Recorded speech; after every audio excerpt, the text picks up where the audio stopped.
Hello, I'm Mayor Rick Goldring, and welcome to Burlington Matters. Burlington Matters is a community television program that I host here on TV Cogeco, featuring topical discussion about issues and opportunities and challenges occurring in the city of Burlington and at City Hall. Today, we're going to focus on our relationship with the provincial government. Municipalities are the creation of the province of Ontario in Ontario, and that's included in the British North America Act. And so the relationships that municipalities have with their provincial governments is critical to the progress that cities and towns and villages want to make. In any event, our two guests with us today are Indira Naidoo-Harris. Indira is the MPP for the riding of Halton, and our MPP from the riding of Burlington is Eleanor McMahon. So, ladies, welcome. Looking forward to our discussion today. It's great to have you here. In any event, you've been at this role for almost 2 years. Almost 2 years. Wow. So let's just do a thumbnail sketch about your background. Indira, how did you decide you wanted to go for the nomination for the Liberal Party and the riding of Halton and aspire to be an MPP? How did that all come about? Well, you know what, Rick? Sometimes, in life you look back on it and you think, there was a path. I must have known this from the beginning, right? But the honest truth is, no. I had no clue. I didn't really plan this. I don't know how much you know about me and my background, but of course I'm South Asian, but I was born in another country. So I was born in South Africa, Durban, South Africa, under apartheid. And at that time, when my family was living there and I was just a kid, the families like ourselves had no real rights, no real voice in that government at the time, right? So it was an oppressive state, and it was pretty harsh on people like myself, people of color. What that actually did was left me with a lasting impression about the importance of politics. So at a very young age, I saw my family grappling with these issues because we weren't allowed to have the vote. We weren't allowed to sit on the park benches we wanted to sit on, or even ride on buses. So basically what we did, my family got us out of there. My dad did. He was a prof, and we moved to Canada. Life changed. It was fantastic. It was wonderful. But he made it very clear to us kids that this was really a place where we could really seize the moment and do whatever we want to. So I headed into journalism, became a television news anchor, producer, reporter, found a voice in a different way, and then over the years, after talking to people about the challenges in their lives that they were facing, and finding out what real issues moved them, I started to think about, well, instead of just pointing out what the issues are, maybe I should start thinking about the solutions and trying to help in a different way. So there's a little bit of an activist inside me that wanted to, And here you are. And here I am. Wonderful. Here I am. I'm the MPP for Halton, and I'm very, very happy doing what I'm doing and meeting the people that I get to every day. Eleanor, you have a varied background. You've been involved in many different areas. Tell us quickly about what led you to your current position. Well, much like Indira, my path to public service was really not something I sort of said, okay, at 16, I woke up one day and said, wow, I want to be in public life. Not so at all, actually. I have had a varied career. I spent 10 years on Parliament Hill at the start of my career, and then worked for 2 prime ministers, and that was a very thrilling time for me. And I learned a lot about government, how to navigate government, how to work with politicians, and as a staffer. And I think as a staffer too, some of my former colleagues are now sitting in the House of Commons, some are in the Ontario Legislature, and Indira too spent some time in that realm. So you really do get an appreciation. But I had the opportunity to have a great career in the private sector and in the public sector and in the non-for-profit sector, and it gave me wide exposure. I'm very grateful for that because I leverage it all the time in the work that I'm doing now. I think it's created an understanding and an empathy of the people that I work with, and of course my realization that I could perhaps make a difference in this role came, as you know, from a tragedy in 2006 when I lost my husband in a cycling collision, and that led to my decision to start a cycling organization in Ontario and begin the path towards better policies for cyclists, more investments in infrastructure, and creating a province-wide organization, a robust board of directors, and that organization now continues under someone else's leadership. But since cycling is a provincial responsibility, I got to know Kathleen Wynne when she was Minister of Transportation, and we began to have a conversation about maybe making a contribution, and here I am. So wonderful. The Canadian economy is in interesting circumstances right now. I mean, oil prices have dropped, significantly. There's a perception that Canada is based on the petrodollar, and our dollar has dropped significantly. The economy is not growing as fast as it once did. How's Ontario doing compared to the rest of Canada?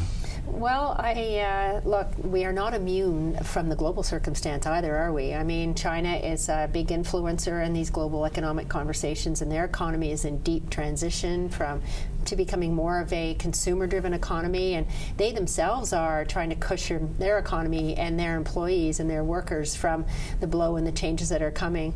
Canada is much the same, of course. When you look at the pan-Canadian circumstance, Ontario tends to benefit from that lower dollar in terms of our manufacturing and the lower cost of petroleum. Of course, I used to work at Petro-Canada, and I know that the oil business is again a global one, and so we're not buffeted from those winds of change. So right now in Ontario, we're doing rather well. Actually, we're on a path to balance in our economy. I know Indira will talk about that as well. But for the 7th year in a row, we've been beating our deficit target, and we're on a pace to now eliminate our deficit by 2017-18. So the challenges we face, of course, remain in our manufacturing sector. We did some investments in the budget. Perhaps we'll get a chance to talk about those that I think will help our manufacturing sector. So still that uncertainty, of course. Consumers are still feeling a little bit of anxiety, I think, and we're conscious of that, right? Yeah, Minister Sousa came up with his budget late February.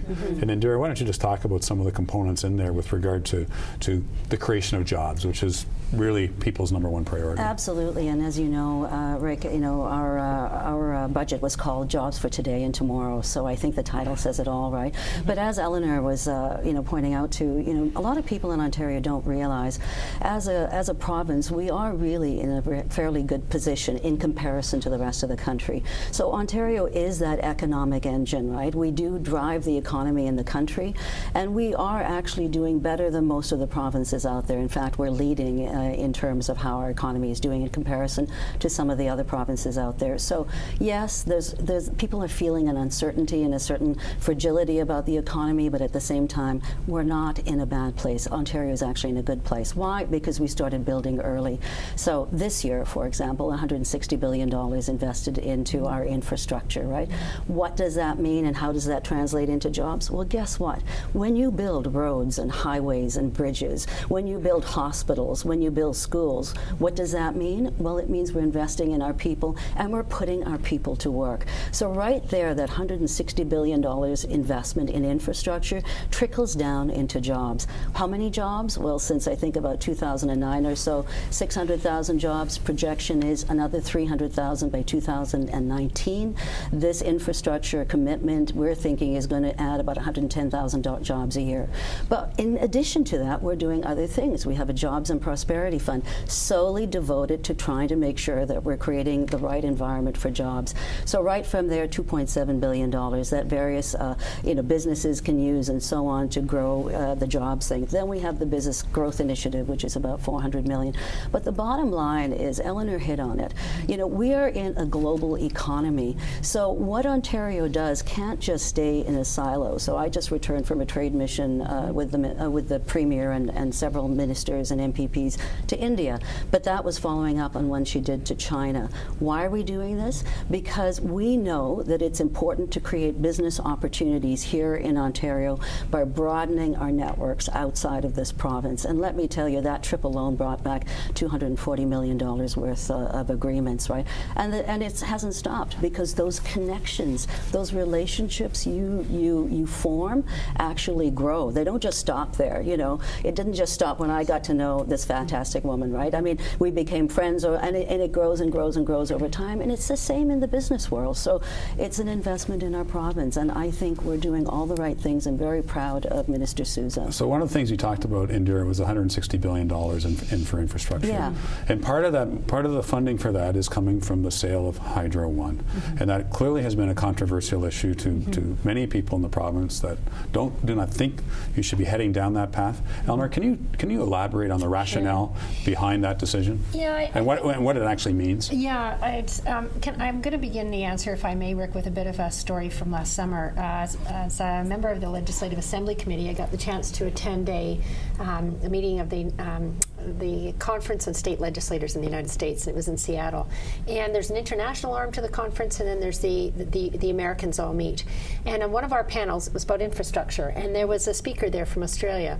And he was talking about how they are leveraging their government assets so that they can invest in infrastructure. And I immediately was attentive because I thought, wow, we're not alone in Ontario in terms of our desire to leverage the assets that we have, because as you know, Rick, the only way that you can make investments that are required, and to just, if I may circle back quickly to Indira's comments, when the Premier travels internationally, she comes back and tells us that business leaders in China and of course in India as well say, we want to invest in Ontario, but one of the challenges that we have is your infrastructure isn't up to date. And of course, as a mayor, you know that better than anyone, and our mayors have been telling this for a long time. So investments in infrastructure are critical for jobs. And so how do we raise money? Well, if I can be colloquial for a moment, there's no money tree in the backyard. So how do we realistically, we either raise taxes or we look at our asset mix and we say, are those assets working for us to an optimal level? And how can we ascertain whether or not they are? So the Premier asked Ed Clark, who volunteered his time, former Deputy Minister of Finance, former head of one of our 5 banks. Ed formed a panel. They had a look at our asset mix, and they said Hydro One is an underperforming asset, and it's a company that successive governments have tried to make efficient without great success. In fact, the legacy of that we see on our hydro bills all the time, because just like your house, you have to maintain investments in that infrastructure, and we haven't always seen that when Hydro One's concerned. So it's not operating at an optimal level. How can we leverage that asset better? So in leveraging that asset and in expanding the ownership of Hydro One in a very responsible way, the government is going to invest the proceeds in 2 ways. Number one, on debt and reducing our debt, and in investing the kind of infrastructure that people in Burlington enjoy. The Lakeshore West GO train line, for example, is going to see electrification. So we have how many dollars coming out of that transaction for infrastructure? $9 billion will accrue, $5 billion to the debt, $4 billion to infrastructure. I think I've got that right. I think so. And if I can add, I mean, you know, people talk about it being as a sell-off of Hydro One, but let's be, you know, let's be correct. You know, but you're not selling off all of it. It is a partial offering. No. We're not selling it off. You know, we are still going to be in control of it. And people need to understand out there, they gave us a mandate. It was to try to do away with the deficit, put us on the right track when it comes to the economy, and not forget about the compassion that got us voted in. Right, the fact that we need to deliver services to the people who need them when they need them. Yeah. And so how are we going to do this? Well, we needed to be innovative. We needed to find ways in order to, you know, find the funding that we needed. And so, you know, this is a partial offering. And okay, we need to take a break. Yeah. So we've got lots of things to talk about after the break. So we're going to take a quick break, and we'll be back in discussion with Indira, Naidoo-Harris, and Eleanor McMahon, our MPPs that represent us so well at Queen's Park. If you just tuned in, you're watching Burlington Matters. I'm Mayor Rick Goldring, and my 2 guests today are our MPPs that represent us at Queen's Park, Indira Naidoo-Harris and Eleanor McMahon. So we're talking about transit, or we're talking about infrastructure, and we're talking about transit. I want to talk about transit now. So there's $160 billion earmarked for infrastructure in broad terms. Yes. But let's talk about the transit projects that are on the books that will impact Burlington, the surrounding area, in a big way. Absolutely. So, you know, what you may not know, Rick, is that I'm a commuter, just like Eleanor, and we take the train often. In fact, I take it just about every day. So I take the GO train in, I use the subways, use all of it. So bottom line is, you know, we're a community of commuters, and this is really important. It's especially important at the end of the day when you're trying to get back to your friends, your neighbors, your loved ones in time for dinner, right? And you want to be able to sit at that. So an investment in transit really is an investment in the quality of life of people, but it also is a driver of our economy, because people need to get to work, and they need to get there fast. Here, we're looking at about $13.5 billion, I believe, that's going to go into the GTHA, and part of it will be essentially, this is about you know, ensuring that we're investing in the regional express rail, right? What that means is that on the Lakeshore line, which is what many Burlington residents use, we're moving towards 15-minute GO train service, right? Think about it. Every 15 minutes, 2-way, all day. You don't need a schedule. Yeah, no, you know, you just show up. Believe me, we're already doing great with that line, with the Lakeshore West, but we're on our way to doing even better. Fantastic. I also represent people in Milton and in Oakville, so let me just tell you a little bit about Milton. Milton is also going to be getting expanded GO rail service, right? We're doing our best by talking to our partners. We're adding new trains, adding at least 2 right now, adding more, trying to make sure that we're ensuring that that line develops the way it should. We need to talk with our freight partners because those lines are owned by CP in order to get that moving, but those conversations are happening and we're looking at expanding that and working hard to do that. Also buses, Metrolinx, so the Dundas corridor, so buses from Toronto to Mississauga to Oakville to Burlington, that line, that link is being strengthened. Municipalities are getting gas tax funding. I'm not sure people really realize what that actually means. Every year millions of dollars get moved from the provincial government to the municipality in order to help you all be able to take care of your public transit needs and requirements, right? I'm proud when we do that. I show up there for the photo op because I want people to know that we're actually doing great things with this money, because we're all taxpayers. Eleanor's a taxpayer, I'm a taxpayer, and I want to know that money is being well spent.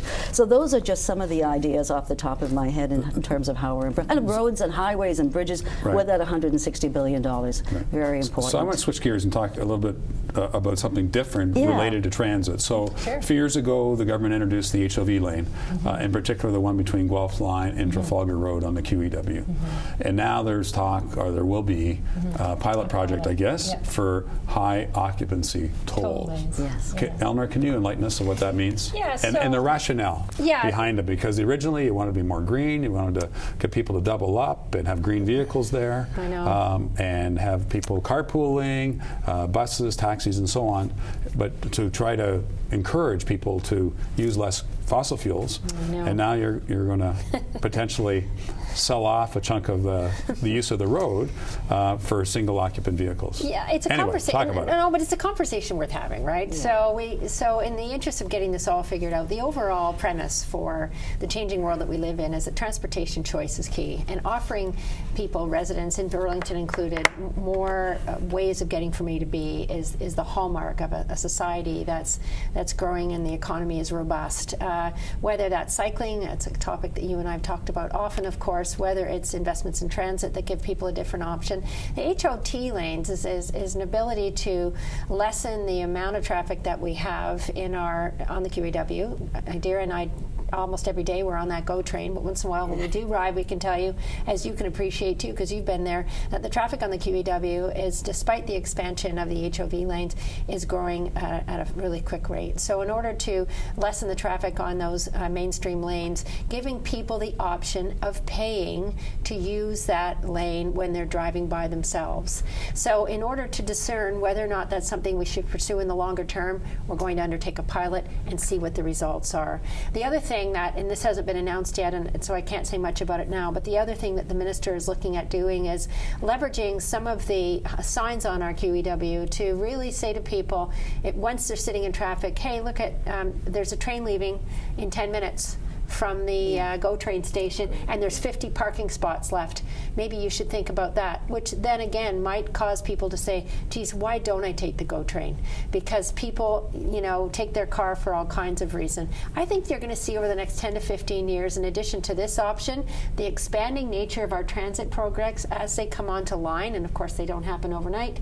You're going to see people continuing to change their behavior and making different options. So this is a trial. We're going to see what happens. We're going to give people the option. Not everybody's going to do it because it's going to cost them money. And it will start when? When's it going to start? I'm not sure. I think it starts this summer sometime, and we'll see. And I know Minister Del Duca is he's interested in trying this out. He's also interested. You talked about transit a moment ago, as he often says, we're catching up to keep up.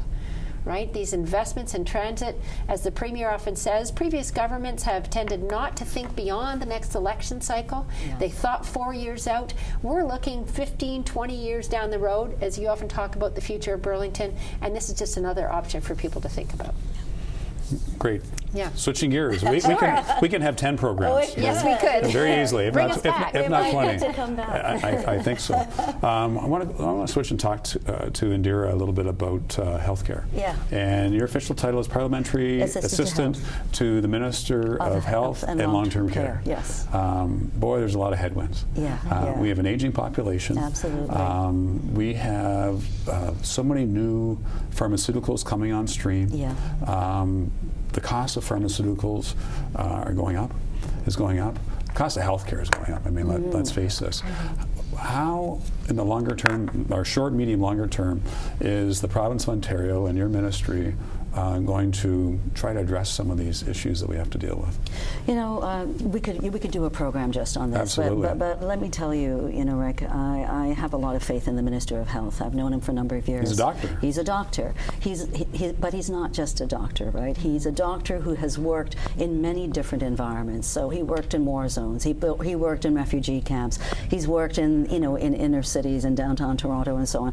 So he comes with a wealth of experience, and he comes, I have to tell you, with a lot of degrees. He's a Rhodes Scholar. I could go on, 5+ degrees and so on. But the point I'm trying to make is that probably most importantly, he's a compassionate man, and he gets health care. And he understands that we are facing a challenging situation right now when it comes to the economy we're in, trying to make sure that we're taking care of our sick, our elderly, our vulnerable, because when people wind up at the hospital, they just want to know that they're in good hands and they're going to be taken care of. And I want people out there to know that this is happening. We do have the shortest wait times in the country, so I know that there's a lot of discussion right now about what we could be doing and what we may not be doing, but bottom line, our healthcare budget has increased. It's increased by almost $1 billion, right? The base funding for hospitals, for example, is increasing, $345 million.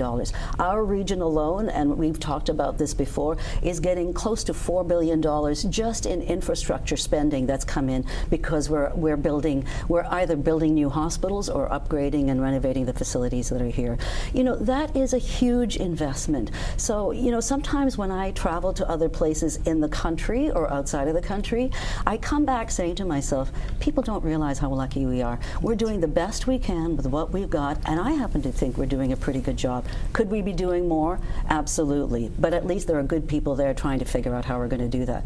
So when it comes to, for example, expanding our healthcare capacity, we're moving forward with our patients first, idea and an initiative. And in addition to this, trying to ensure that we're really transforming healthcare, because we know not everyone wants to go to the hospital. They want to be able to stay at home and get the care they need when and where they need it, right? So $250 million more in terms of building the capacity in that system, increasing 5%, in terms of our community I'm going to interrupt because we don't have a whole bunch of time left. I know. I could just go on about this. Because it's wonderful, the investments in hospitals that we're seeing in Halton region. Yeah. Oakville is up and running, the new Oakville Trafalgar Hospital. Absolutely. Next on the docket is the Joseph Brant Hospital. Yes. $300 million at least going into that from the provincial government, $60 million from the city of Burlington, and fundraising going on for another 60, of which they're 85% of the way they. Eleanor, talk about the hospital and the tremendous impact that's going to make in our community. I just, in doing so, I have to reflect on my office is close to the lakeshore. So I have a bird's eye view of the hospital as it's going up, and that 7-story patient tower that's going to transform it. As Indira alluded to, investments in hospital and hospital care not only are good for our patients, and it's the kind of quality access to the right care at the right time in the right place that they deserve, it's also good for our economy because investments in Burlington come with good hospitals as a requisite part of our infrastructure and our social infrastructure. So good for our economy, good for our people. A really exciting time at Joe Brant. You and I got a chance to view the mock-up rooms in the new hospital, which was a really good way to see. It was awesome, actually, because it felt like being in the hospital without being a patient and having to be there. It's the only other time I was at the hospital where something wasn't wrong with me, but good to be there and to see two things that I saw. Number one, a pride in the staff and a recognition amongst clinicians that this is a state-of-the-art hospital with input from them on how it's being constructed as it's being constructed. So that's really important. And second, a focus on family and patient care, which is second to none. We know that infection control is also a huge issue in our hospitals always, so there's a premium put on that. And a chance for donors to see where their contributions are going to build their hospital right before their eyes. So really excited exciting investment in our community that's been due for about, well, I'm just a little over 50, and that's the last time that our hospital saw a requisite investment. So that's a long time, and I think it's due, and it's pretty exciting. It is exciting. Yeah. And we don't have a lot of time left, but we may have a minute or two left, so that's not a lot of time to talk about the environment and to talk about cap and trade. But I just want to touch on it. Sure. The cap and trade program is an attempt by your government to go hard on climate change. Yeah. How are we going to know we're successful with that? Well, we need to put a price on carbon. And so when you look at the First Minister's meeting that just happened, Christy Clark, who's the Premier of British Columbia, talked about their cap and trade program and their carbon tax, actually. And she's talked very, very candidly about the price that they put on carbon and what's working and what isn't. So I think that's important because it demonstrates leadership and courage. And also the program that we've announced creates a $1.9 billion green fund that's going to allow us to invest in green infrastructure. But something I'm very passionate about is sustainable development technologies. Canada can and should be a global leader in this field. We haven't done enough as a country, and our province recognizes this. Glenn Murray, our Minister of Environment and Climate Change, has been working very, very hard and working to secure an agreement with other markets, Quebec, New York, California, Manitoba, British Columbia, creating that carbon market. And Rick and Indira, I think you know there's companies in Burlington that are already benefiting from cap and trade. So, and we've got programs in place so to how do they benefit? consumers. Very quickly, how do companies benefit from cap and trade? The money goes back in various ways, right? But you know that the Green Fund has a number of different things that we're doing. So we're going to be investing in electric cars and charging stations, for example, right? There's also $100 million going towards helping regular folks reduce their energy bills. How great is that, right? People need help sometimes. In addition, I think about $26 million to help small and medium businesses figure out ways to make themselves more efficient. So there's lots of different things going on. I'm sure we can give you all kinds of different examples, but the bottom line is it's getting poured back in, and ultimately in the end we all win. And most importantly, this is going to be creating a future for our children, right? We know that this is important. We know we can't just go ahead through this without really thinking about what the environment is, how important the environment to us is to us, and how important global climate change is, and that we get a handle on this. It's pollute or pay too, right? So that's important. So as I mentioned, we could have 10 or 20 programs and take a long time to discuss, or take an appropriate time to discuss healthcare by itself, and the environment by itself, and transportation by itself, and so on and so forth. In any event, we're out of time. And some of the things I wanted to bring up and talk about was the ORPP, the basic income pilot, which I think has great opportunity, potential changes to the Municipal Election Act. I'm sure people will be interested in, but we're out of time. So in any event, I want to take this opportunity to say a big thank you to Indira Naidoo-Harris and Eleanor McMahon, the two MPs that represent us at Queen's Park. And thank you all for tuning in to Burlington Matters. If you have an idea for a future program, please email me at mayor@burlington.ca, and the phone number at City Hall is 905-335-7607. Once again, thanks to Indira and Eleanor for joining us today, and thank you for tuning in. We will see you next time on Burlington Matters.